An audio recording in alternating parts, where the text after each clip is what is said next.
Hello, welcome to Pod Maverick After Dark. My name is Kirk Henderson, and I'm joined as always by Josh Bowe. We are the editors over at Mavs Moneyball. Josh, how you doing, buddy? I'm doing okay. Hanging in there. We're getting ready for this full week of games after it feels like we've kind of had the baby schedule. We've been eased into the season so far. So that's right. That's right. Starting up.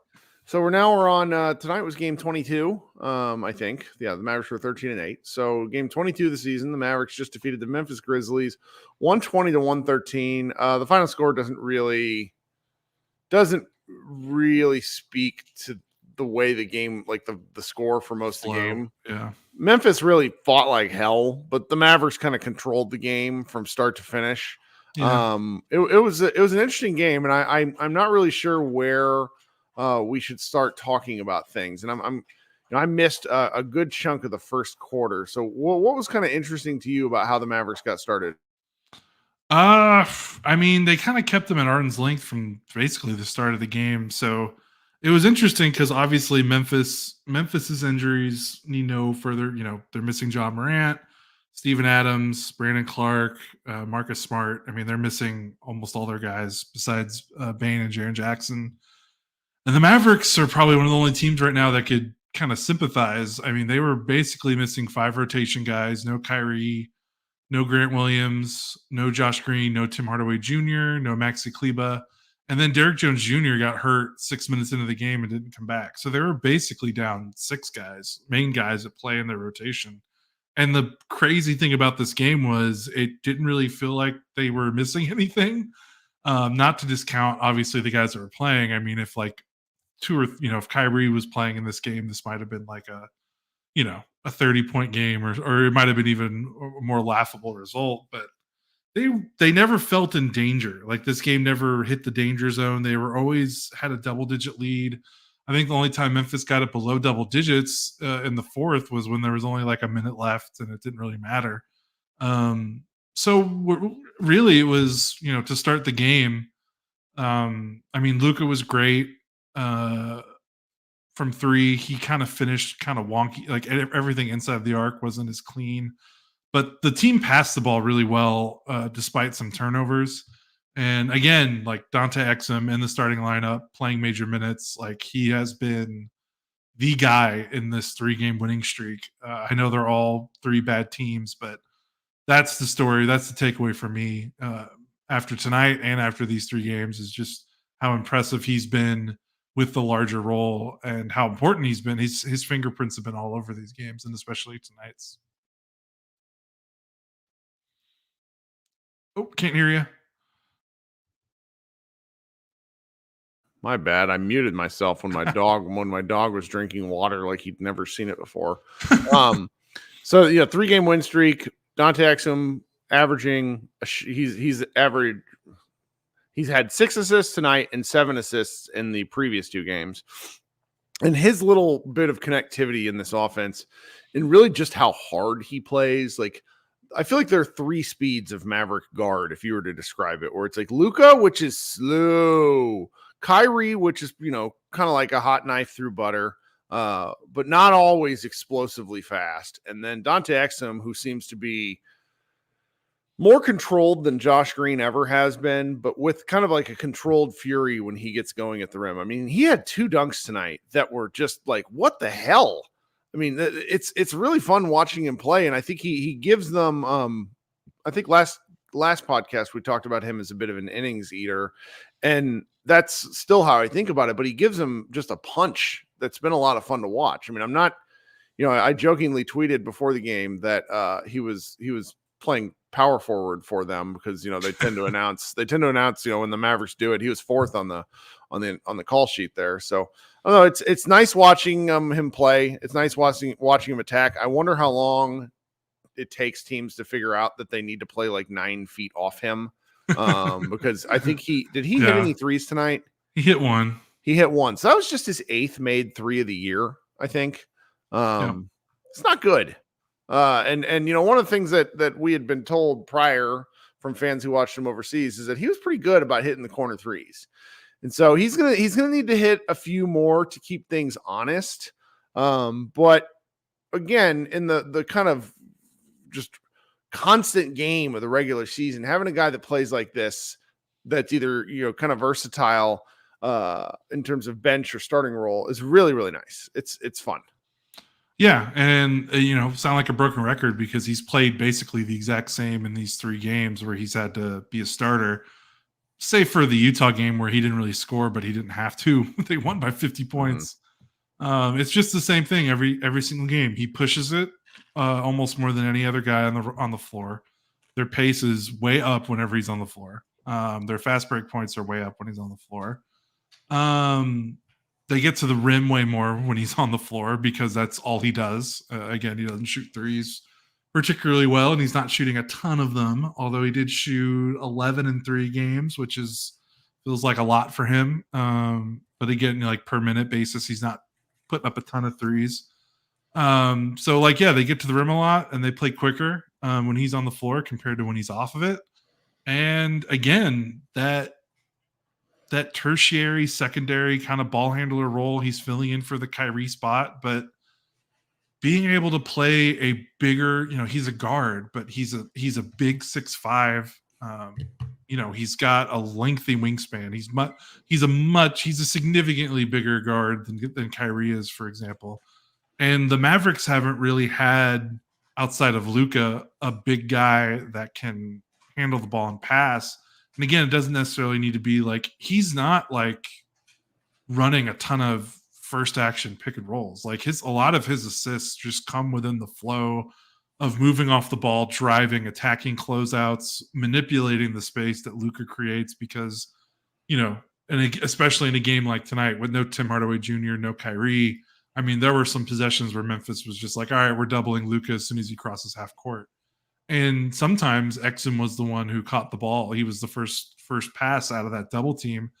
And it was almost like kind of like kid in a candy store, like giving that guy that much space and a downhill kind of slope to gather speed and momentum. It was just like it was kind of game over. So like that's very shocked about that because prior to these 3 games, and I doubt it's changed much over 3 games, but the Mavericks are like one of the bottom 3 teams in terms of like rim pressure on offense. Mm-hmm. So it's got to, there's, these teams have rough scouting reports. I'm sure over a series things are much more detailed, but there's probably not a lot in there on Exum. And because again, one of the dunks he had from the left, I think he's on the right wing, but going middle, that defender looked like he had no idea that Exum could do that.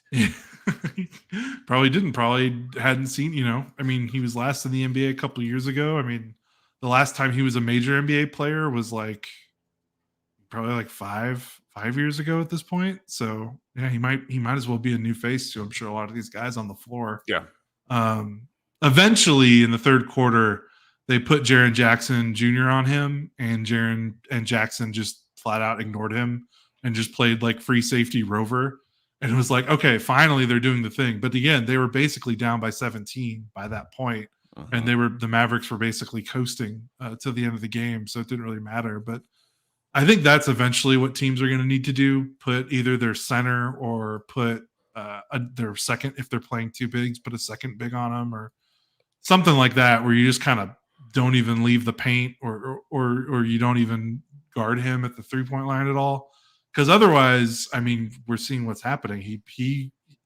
He's a smart player. He knows what to do with the space provided, even if he can't shoot his way through it. Yeah, and it's a lot of fun to watch. And we're getting to the point where I don't know. Like now, the question is, what's going to happen when this roster is healthy? Because he's playing so well, the team's playing so well.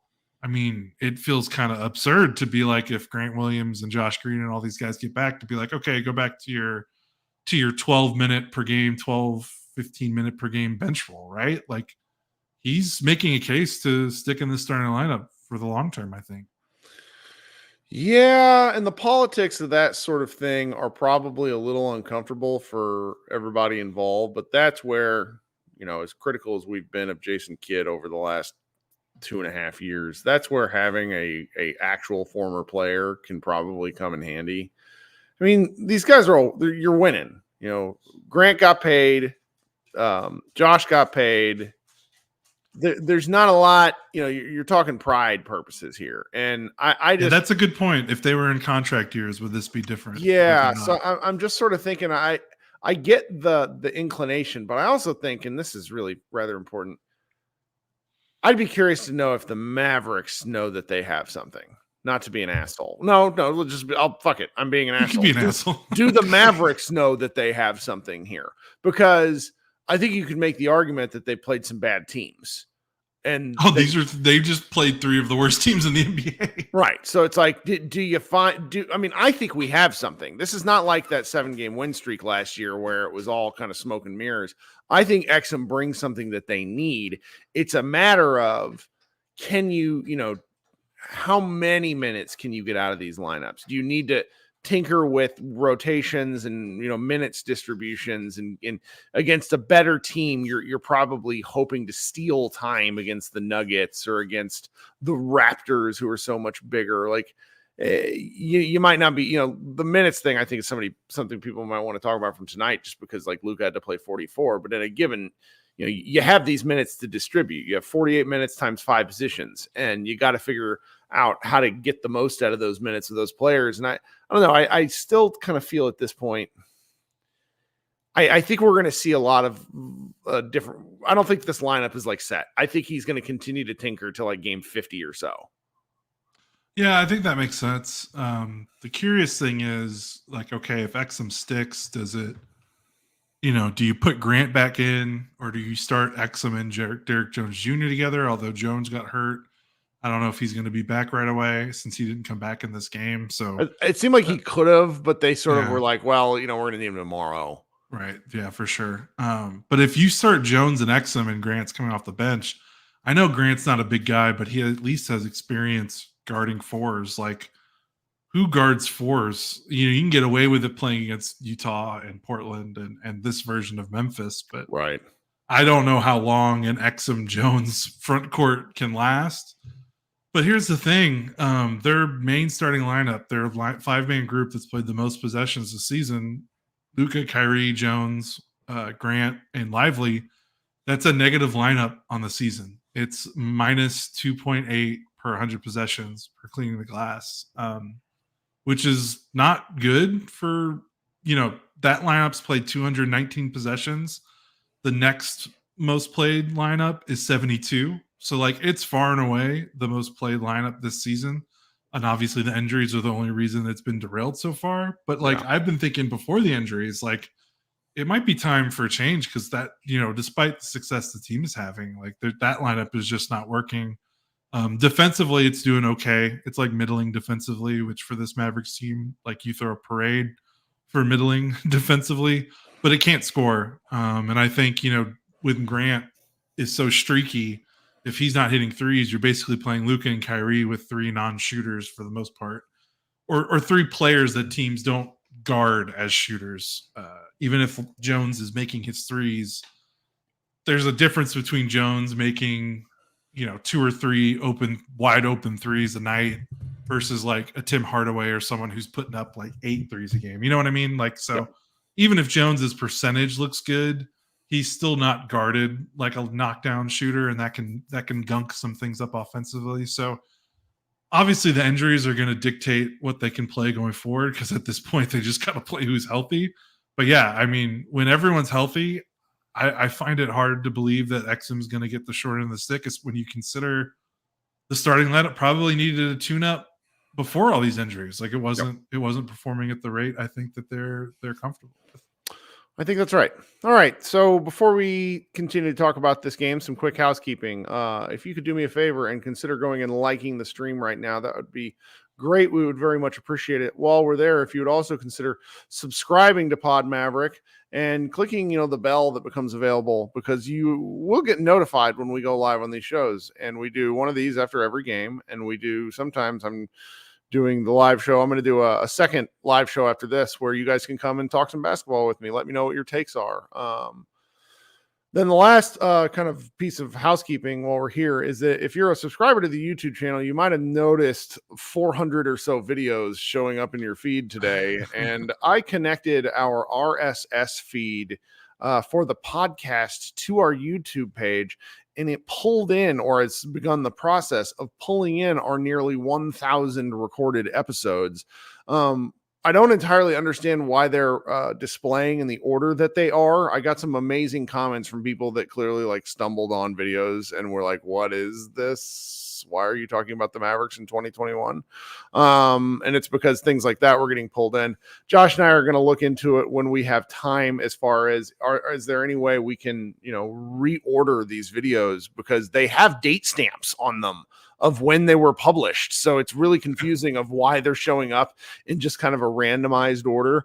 If we have any big YouTube fans out there that run their own pages or know any of this stuff, please reach out to me. I would love some assistance. I have we can't stress enough that Josh and I are kind of figuring this out as we go. Josh is a much more regular YouTube user. He was the one that reminded me that we needed to even connect this to begin with, because Google Podcasts is going away soon, and then YouTube, which is a part of Google, will be taking over for Google Podcasts. Did I miss anything there, Josh?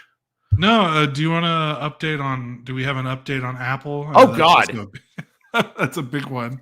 So our Apple Podcasts basically stopped updating. And if you're hearing this, you probably don't have Apple Podcasts, so you will never know what the hell is going on. And when I get this fixed, I will have to explain it again.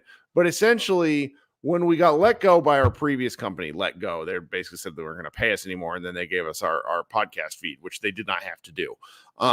When it went from hosted by Megaphone, which is a Spotify-owned company, to it got moved over to Spotify for Podcasters, which is like an individual podcast company. And then when we decided to join Blue Wire, it then moved back in to Megaphone, but what happened was, with Apple in particular, the existing podcast that I had claimed that was like ours, like yours and mine, Josh, there was a duplicate feed that got created, like a mirrored feed that had the same number of episodes and everything. And I just didn't notice this. It's been going on since April. And then last week it stopped updating. And so the feed that are when I normally press a button and go publish, it distributes to all the different platforms. I don't have to do anything. And so it has been distributing to 2 Apple platforms this entire time. Only now it's distributing to an Apple podcast feed that precisely 0 people are subscribed to.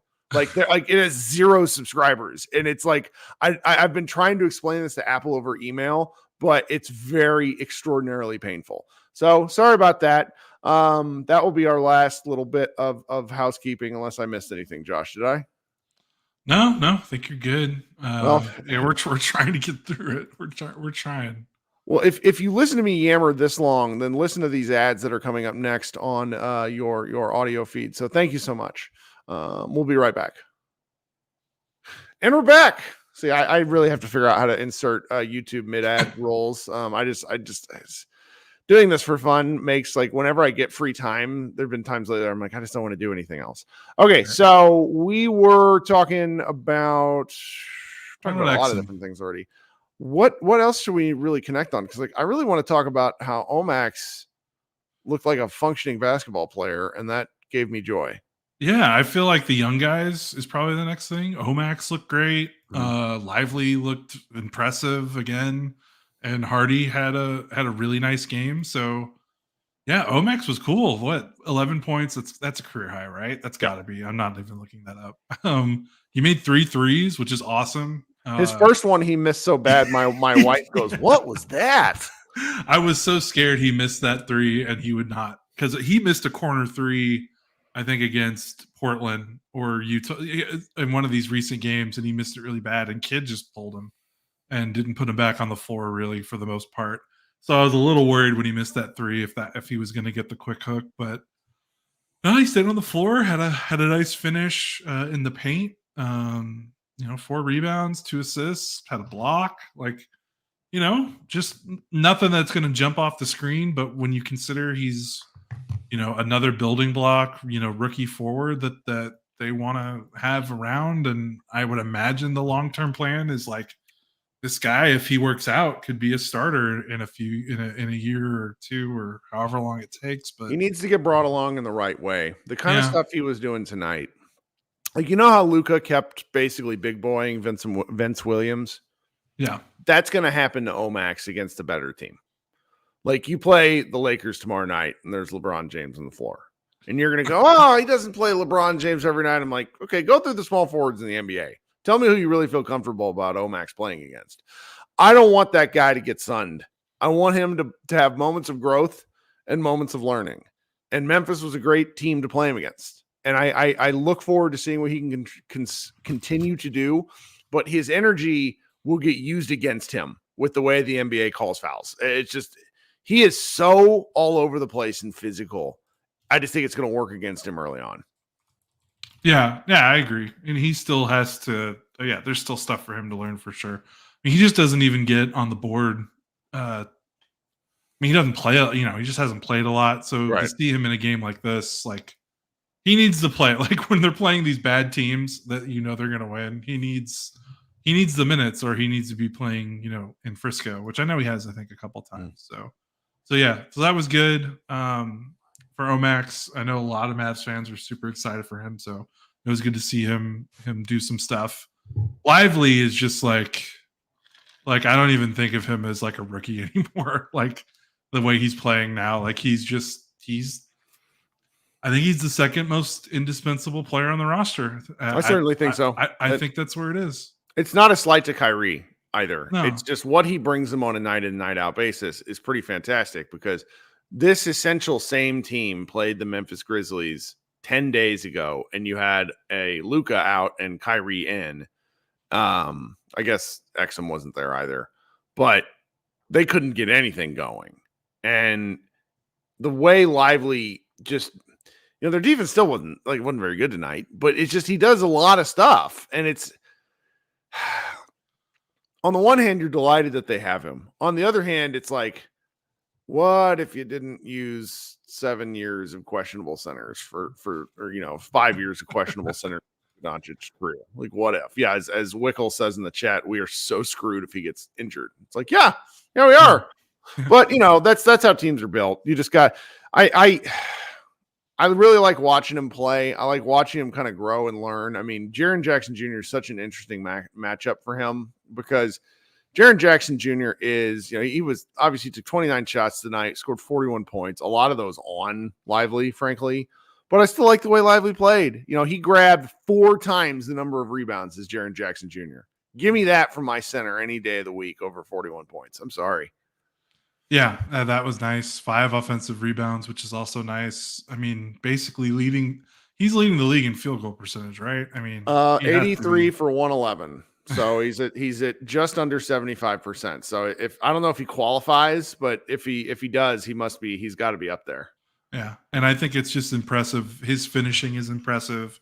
We already talked about, in that Thunder game where the Mavericks lost, his ability, like, the fact that now he's like catching short rolls and scoring in the 4-on-3s, which is like not something I anticipated him having in his tool belt until like year 2 or 3.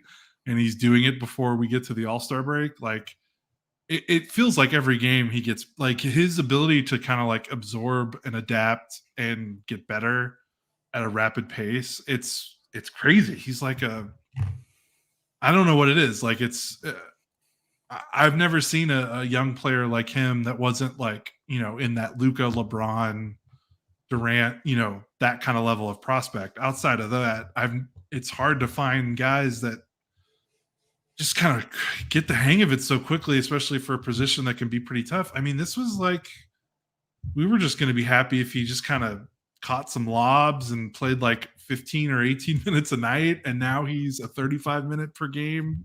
Well, not 35 minutes. He had 35 minutes tonight, but now he's a 30-minute per game indispensable player. I remember being like excited at the concept of him playing 20 minutes a game. Yeah. Because remember, we thought foul trouble was going to keep him out, and like he's had some moments, but like he's had a handle on that. And yeah, like when he's not on the floor, it's so noticeable. Like he's that much of a difference maker. And it's like,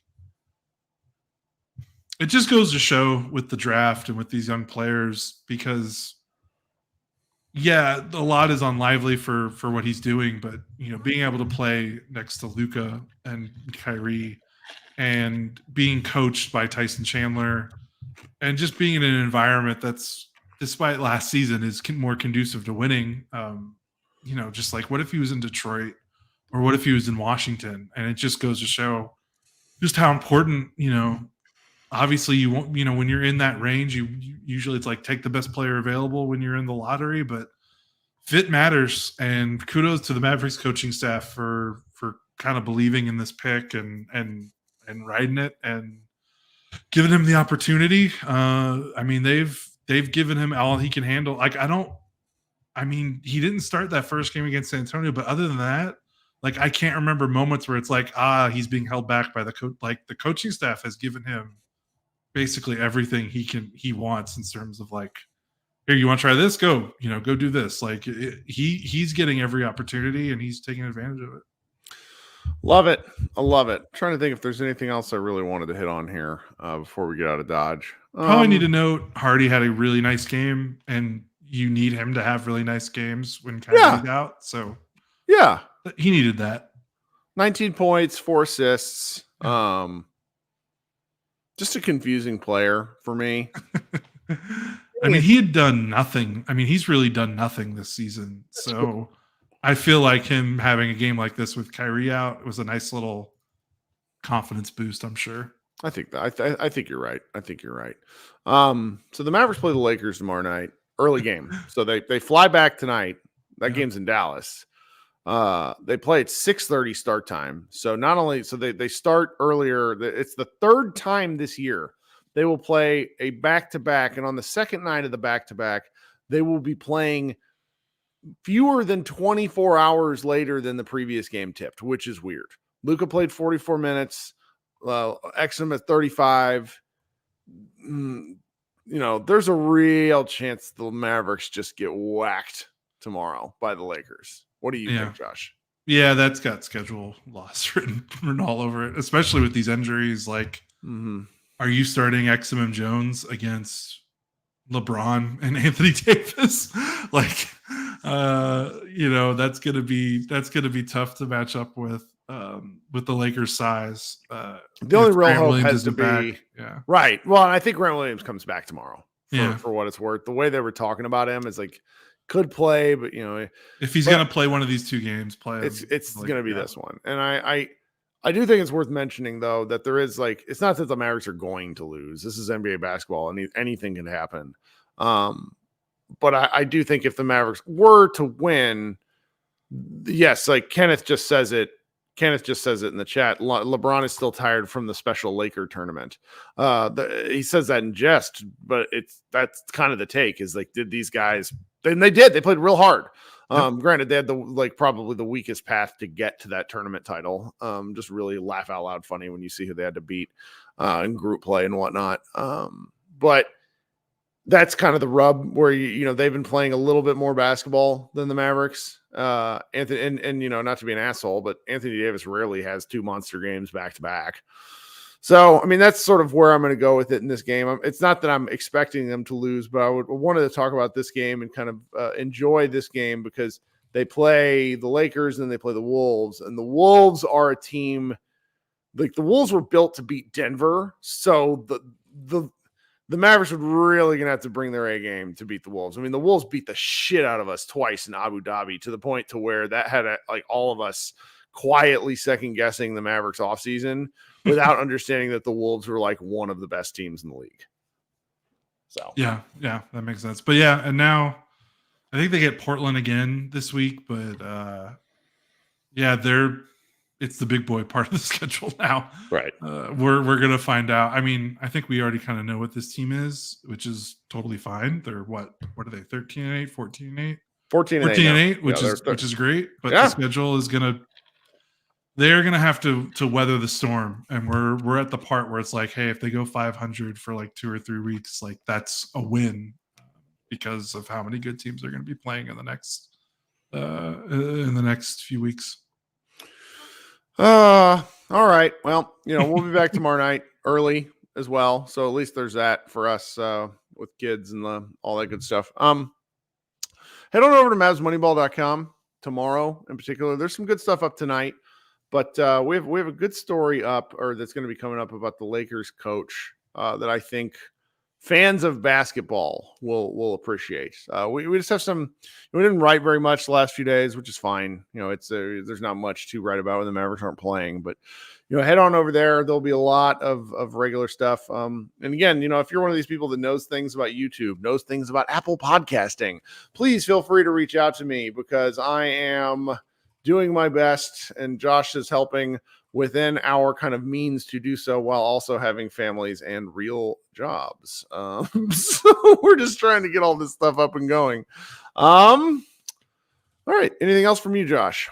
No, I think I'm good. Let's get out of here. All right. If you guys want to hang out with me a little bit more, I'm going to be starting our other live show here in about 15 to 20 minutes. If you go back to the main YouTube page for Pod Maverick, you will see that live show. You can click the notify me button to get notified when we go live. I want you to come hang out with me. We'll talk a little more hoop and just kind of enjoy the nice victory. Everybody that's listening on a podcast show, podcast platform, please have a great week, and we will talk with everybody soon. Go Mavs.